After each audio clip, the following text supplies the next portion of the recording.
രാജ്യങ്ങൾ തകരുമ്പോൾ കൊട്ടാരവാതിലുകൾ പലപ്പോഴും വലർക്കെ തുറക്കപ്പെടും. ഭരണാധികാരികൾ പലായനം ചെയ്യുമ്പോൾ ജനങ്ങൾ അകത്തേക്ക് ഓടിയെത്തും. ധാക്കയിൽ ഷെയ്ഖ് ഹസീന രാജിവെച്ച് രാജ്യം വിട്ടതിനു ശേഷം ബംഗ്ലാദേശ് പ്രധാനമന്ത്രിയുടെ വസതിയായ ഗണഫാനിയിലേക്ക് പ്രതിഷേധക്കാർ ഒഴുകിയെത്തിയ കാഴ്ചയായിരുന്നു കണ്ടത്. ശ്രീലങ്ക, ഇറാഖ്, അഫ്ഗാനിസ്ഥാൻ എന്നിവിടങ്ങളിലും ഭരണകൂടങ്ങൾ വീണപ്പോൾ സമാനമായ കാഴ്ചകൾ ചരിത്രം കണ്ടിട്ടുണ്ട്. ബംഗ്ലാദേശ് മുൻ പ്രധാനമന്ത്രി ഷെയ്ഖ് ഹസീനയുടെ കുടുംബ വീട് പ്രതിഷേധക്കാർ ഇടിച്ചു നിരത്തുകയായിരുന്നു ഇന്ന് ചെയ്തത്. ഷെയ്ഖ് ഹസീന തന്റെ പാർട്ടി പ്രവർത്തകരുമായി സമൂഹ മാധ്യമത്തിലൂടെ സംവദിക്കവേ ഇന്ന് പുലർച്ചെയോടെയായിരുന്നു സംഭവം. ഒരിക്കൽ ഇല്ലാതാക്കിയ വീടാണ് ഇന്ന് നശിപ്പിച്ചത്.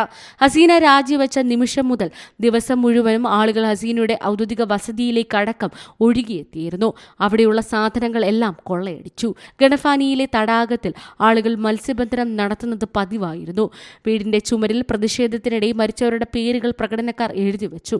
വീട്ടിൽ നിന്ന് പെയിന്റിങ്ങുകളും ഫർണിച്ചറുകളും എന്തിനു പറയുന്നു, സാരികൾ വരെ പ്രതിഷേധക്കാർ എടുത്തുകൊണ്ടുപോയിട്ടുണ്ട്. ബംഗ്ലാദേശിന്റെ സ്ഥാപകനും ബംഗ്ലാദേശ് രാഷ്ട്രപിതാവുമായ മുജീബുർ റഹ്മാന്റെ വസതി കൂടിയായിരുന്നു കലാപകാരികൾ ഇന്ന് നശിപ്പിച്ചത്. സ്വാതന്ത്ര്യത്തിന് മുമ്പുള്ള സ്വയംഭരണ പ്രസ്ഥാനത്തെ പതിറ്റാണ്ടുകളോളം വീട്ടിൽ നിന്ന് നയിച്ചതിനാൽ ഈ വീട് ബംഗ്ലാദേശ് ചരിത്രത്തിലെ ഒരു പ്രതീകമായി മാറിയതായിരുന്നു. അതാണ് ഇന്ന് തകർക്കപ്പെട്ടത്. National desk, C Malayalam news. ഏറ്റവും പുതിയ വാർത്തകളും വിശേഷങ്ങളും വിരൽ തുമ്പിലറിയാൻ സി മലയാളം ന്യൂസ് എല്ലാ ഡിജിറ്റൽ പ്ലാറ്റ്ഫോമുകളിലും ലഭ്യം.